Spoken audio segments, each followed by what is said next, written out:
Connected, smart and streaming, decoding the future of CTV advertising in India. Please join me in welcoming Mr. Varun Mohan, Chief Commercial Officer, MIQ. Round of applause as he joins us in conversation with Mr. Satrajit Sen, Chief Operating Officer, Events afaqs. Round of applause. Thank you so much.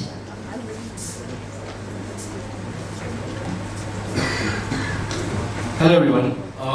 I know we are running, behind the schedule, so we'll keep it really fast. And as the title suggests, fireside. So it will be fair fire as well. The topic suggests that we are talking about the future of CTV. But let's look at the future later. Let's talk about the present. Right? In the morning, I think Harsh gave a great example of how changes happen. So 2 years back, Godrej as a brand started using CTV. Today, CTV is a buzzword. As Srikanth mentioned in the morning, had this event happened like 5 years back, I don't think we would have really featured CTV as a conversation twice during the day. So, but there are still a lot of myths that are, there when CTV is concerned, specifically in the marketer's minds. So, me and Varun were discussing this backstage. How about busting some myths around CTV and leaving the audience more knowledgeable? So, Varun, let's start. The first myth, right, that really comes on everybody's mind. In all my conversations with the CMOs and marketing heads, right, CTV always appears to be a niche. The common term that comes out is "Abhi bahut chota hai," right? But whereas when I talk to media planners, agencies, CTV is the buzzword. Where is the gap? Okay, so firstly, thank you for having me today. Harsh, thanks a lot. I think you set the stage. I'm going to quote you a lot in terms of my point is where I'm going to do. And again, quoting what Harsh already mentioned in terms of how the numbers, again, that lead, pretty much covered in terms of where the numbers are in terms of CTV. Now, I'll give you a view on how things have changed for us, as a fireside make it casual in terms of our conversation. When we launched CTV in 2022, for me to go to clients, it was like mostly a push in terms of giving it as a value add, because no one had heard about CTV, no one had tried CTV then, or how this whole screen works, how the measurement works, etc. It was quite struggling even for us in terms of having a third-party ad serving, because most of the ad serving then was not supporting in terms of CTV. And when we started, we want to make some noise in terms of having a third-party measurement, especially a branded study. And there was no one then to, help us support in terms of doing a third-party study. Things have changed and came a long way since then. Today, and that time we're talking about in 22 average around 10 to 12 million household, right? And today we're talking about 40 to 50 million. In terms of two things. One is whether the CTV is, do we want to consider CTV and no? I think that question is about like, I was remember there was afaqs event 2 years back and I was mentioning and that quoted me that CTV, the way you look at it, it's not like mobile got bigger, it's TV got smarter, right? So that, again, it's still an era where you need to repeat that. So, one, the old numbers pretty much stays a different story. Today, personally, I've seen all the briefs my teams here, the briefs which we get it, there's a ask for country TV, and there's a line especially dedicated for country TV campaigns. How it is delivered, how it is, how effectively it is managed, that's still a challenge which we need to go further way. But otherwise, I don't see that adoption of content TV is even a question today. Interesting that you said, it's how TV got smarter. This brings me to the second myth. we are trying to address. Is CTV a fancy name for OTT? Not really, because both are two different spaces. OTT is technically a storytelling or story delivering platform, content delivering platform, and CTV is just a screen. It's just a platform where OTT or any other content can be delivered. So both are in different touch. Now, if I want to put an example, any recent show XYZ, which is running on Hotstar or Prime or Netflix or anything, if a user is consuming that content on mobile, it is considered as OTT. But at the same time, that user can be consuming the same content on country TV as well. So it is the consumer shift is happening in terms of the way the users which screen, as Harsh again mentioned, in terms of the people are. Now let me put this: if I want to watch something which is more thriller or more in terms of violent show, I choose to make it a private show, which is like on my mobile. But if it is a more of a family show, I would want to watch it with my family, which is more of a lean back experience. So the CTV gives you a lean back experience, a family viewing, and of course the study says that you have a better recall when you're viewing a content, undivided attention, on a larger screen perspective, right? So the OTT is CTV. No, that's not the case at all. We hope that we are bursting some, giving some good insights. I'll draw a line from Harsh's example of Aero and how Aero as a brand can use CTV. And connect this to my next question on branding versus performance. Where does CTV work better? Now that is very interesting in terms of, firstly, that's the session I mentioned, moderating next one, which is about performance. Now, it's a in terms of how you're looking at performance. What is the definition of performance? Now, from an FMCG, where Harsh was talking about, this performance would be more towards market share, reach frequency, or in terms of the tangible outcome perspective. But at the same time, for a D2C, it is a last mile conversion or a banking for that, or a BFSI for that matter, or a mutual fund sale, etc. You can have a last mile conversion on the company, not yet. Like you can't do clicking and somebody expected to fill a form on country. That's not happening at this point at least. But however, it's about the outcome you're looking at. It's about the focus on what is that, how you're defining the success of your campaign.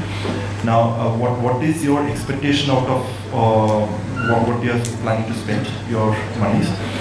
Based on that is where you define your goals and continue. So, I actually want to ask a further question on that front. Have these questions ever been asked to any broadcasters before? Not that I recall. Right. So why then on TV? As I said, you can't expect what is happening on mobile. You can't expect that from country TV, right? And most of the marketers expect that I can do anything and everything on country TV, and that has become a challenge, right? Because if you look at the measuring part of it, let me put it this way: the linear TV, I call it as a black box. I mean, you don't have any tangible measurement on a linear TV. Everything what you're giving is a probabilistic data what is in front of you, so it is not an apple-to-apple comparison or a measurement which is, in terms of delivery. Country TV is solving at least 80% of your biggest problem, which is one measurable. You're able to do a broader targeting. In fact, you're able to customize your deliveries based on the preference or content consumptions of users and geographical locations and so on and so forth. However, you're solving 80% of your problem, but you're expecting that, no, I want conversion to happen, I want my app to be installed, I want my OTP to be verified on CTV. So how do we as how do CTV players or CTV companies fight this perception gap? I mean, what is it that, I know you can speak from my perspective. What is it that can be done to educate? No, the education across digital is a constant endeavor. Everyone keep doing it. Still, we see, forget about country TV, in a regular campaign on a YouTube or any other, even a display campaign, there are still certain marketers need to be, educated in terms of where we stand, what we do, or how certain measurement works, especially third-party tracking, or in terms of viewability, or any other, because in digital what we see always is a constant shift of technology, right? It is not how it used to be. I'm an alumni of afaqs. I worked with afaqs years, decades back in fact. And the way we sold, I have seen during that time on afaqs especially, we used to do per day ad unit. There was no impression count then, right? It was like we used to have an Excel sheet shared between the teams in terms of first RHS, second RHS, top banner. There was a naming of different ad units. Filling the bins. Yeah, different ad units then. And this was in 2009, if I'm not mistaken. And then suddenly the impression world came up, like, it's not a fixed ad anymore, you need to run an impression. And there was almost like weeks we were like going back to clients, like I paid you, I can't see my ad, because every fresh ad is gone. I want my ad to be there whole day, kind of thing. So we have came a long way from there today, and the educating the clients about what it is, how it's going to happen, how the whole attribution, how the measurement, how the tracking, third party, be it ad data hub or clean tool solutions, all of these things, it's a constant process. So we are committed into our clients and agency partners in terms of how, what should be the way forward, how they should look at, what are the possibilities, keeping the expectation right, in terms of these are the XYZ things which you can look at, these are the things which it's not possible. So I think, yeah, keep continuing, it's a constant process.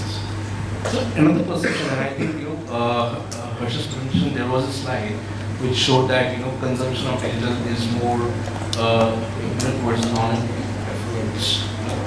The growth of consumption is happening there. Is CTV still regarded as more premium in that sense? Not, I mean, reality is no. But if it is regarded as premium, yes, at few marketers or client custodian perspective, yes.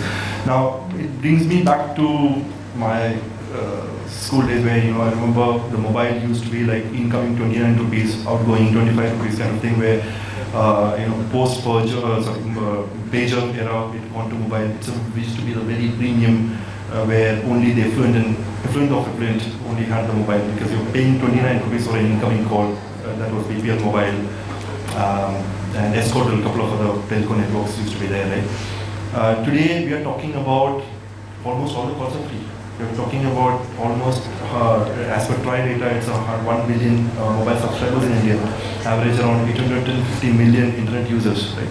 So it's not, and this is how the premium thing, again, if you would have asked me 4 years back, yes, or 3 years back in terms of 2022, as I said, it was like around 10 to 12 million devices, it was premium. But today, I'm not able to connect how it is premium. One, the data, India is the cheapest in the market. You are paying only around 10 to 15 rupees for a GB data, technically, if you look at the consumption perspective. Your smart TV is average 8,000 rupees onwards, you're getting a smart TV, which you can watch, connect and watch content. Your most of the content, majority of the consumers are viewing are free to consume, which is our AWOD platform, from YouTube to OTTs, etc. So what part of this is premium is where my question is. Second, again, as I mentioned, AWOD, again a year back or year and a half back, there was always a constant discussion is like, what is the future between AWOD and SWOD, right? But today no one talks about SWOD because there is no single only SWOD platform exists, because Netflix, Prime, with Hotstar, all these platforms are in a dual format. Right? So Netflix haven't started in India yet, but in around 7 markets, including US, UK, Canada, Australia markets, they have started advertising on Netflix. They are building up their own DSP today. They used to work with Xanta before, now they're building it their own. So Prime have started recently, if anyone would have noticed Prime, almost 3 months back, they have started with ads on, even on a subscriber. Created a layer that, okay, you are base subscriber, you are premium subscriber, then you'll watch only 4 ads, then you'll watch 0 ads. So there are tier in terms of subscription perspective, because everyone have realized that you can't just keep only, an SWOT model and survive anymore, right? So it is opening up the gates for a larger segment of audience, and by all these put together, it's not just premium, because again, if I want to compare between urban and rural, Again, 3 years back, it was like Delhi, Mumbai, Bangalore, Chennai, Calcutta used to be the market where the penetration used to happen. But today, each and every new, 9 out of 10 televisions sold in India across the market, it's not just urban and rural, across the market is smart TV. Right? Your penetration of broadband is increasingly, again, because the urban market is almost saturated. So all the growth which is coming up is in rural market. All that put together, the growth what we have seen, especially in the last 1.5 years, is where tier 2, tier 3 market growing up, picking up. And I have an interesting client from Kanpur, again, and I was talking about wheel and detergent powder with Shikha. So, and that brings me to it was a detergent client, a tier 3 detergent client in terms of, and they, almost 6 months back, they called to ask, can you just do a session for us in terms of how the whole content TV works? And today they were one of their, of the digital branding spend, out of 80% of content TV. So, and that focus is none on from metro or tier 1 plans. Interesting. It says time is up, but I still have one more question to wrap it. What is that biggest unlock that is needed to make CTV mainstream in India? First thing is a mindset of thinking, as I said, thinking in terms of what content TV, again, the mind shift from a linear TV to content TV perspective, that's one. 2 is in terms of the technology getting, it have came a long way, as I mentioned, but the measurement perspective in terms of cross-device measurement and attribution of conversions and etc. I think that is something which will pave the path for a larger growth, and where you see, let me give you one more point now. What it seems to me more promising, because this is a decade of content TV, at least for till 2035, I don't see it going anywhere. It's only expected to grow. The 160 million household, what Harsh mentioned, sooner or later it's going to surpass that number in terms of penetrating into a country, because I'm not too sure. There was a directive from the central government also in terms of freeing up the satellites. So everyone have to move, even a cable or a linear TV have to move to in terms of content deliveries of content, right? So that will open up, it's like a floodgate opening in terms of direct access to a 150 or 160 million household, which is technically catering to around 600 to 700 million of viewership in terms of users. Now, as the platform, as I mentioned, 3 years back, we struggled in terms of finding a third-party platform to measure, to track, or to do VLS. Today, almost all the mobile ad tech platforms are talking about content TV because they see there's a huge potential. Everyone have transformed into we are also a content TV platform talking about it. 2, there are many technology partner platforms which is coming with a solution for content TV. All that signal shows that there is a huge investment happening in this space where it's going to bring more efficiency, more capability in terms of building and delivering effectively. Great. I think on that note, we'll wrap this conversation. I think we have been successfully able to address some issues that are really there in the connected TV ecosystem. And Varun, next year when we sit here, I think we'll have more better questions. Looking forward. Thank you, sir. Thank you. Thank you, Varun.